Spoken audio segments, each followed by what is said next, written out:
De Plaatwerkers.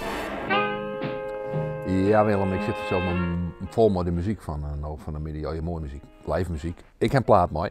Johnny Allen kwam uit Louisiana, wie een Cajun en hij jette op een gegeven moment Elvis midden jaren 50 en hij werd helemaal verkocht en hij begon de Cajun muziek op een rock'n'roll manier te doen.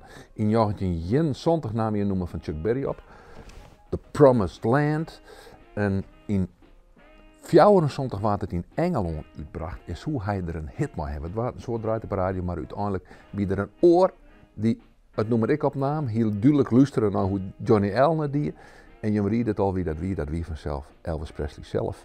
En die hier er in 1974 een hit mee. En helaas voor Johnny Allen betekent dat hij net een hit hier. Maar zijn versie is fantastisch en die laat ik jou net nou jaren.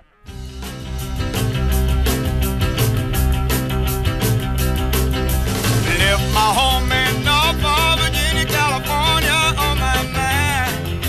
I straddled that Greyhound rolling out of Raleigh on across Caroline.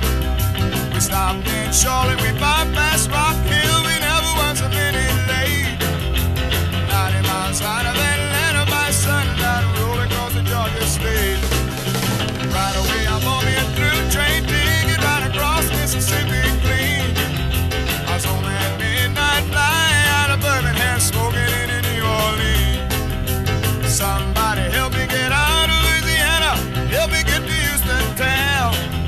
There are some folks who care a little about me and they won't let the poor boy down.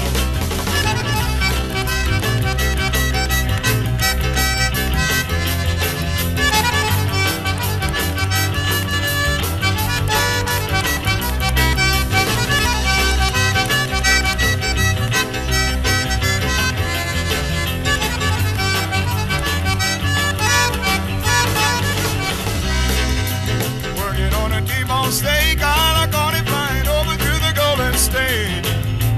Pilot told us in 13 minutes we'll be landing at the terminal gate. Slow down, chariot, come down easy. Taxi to the terminal gate. Cut your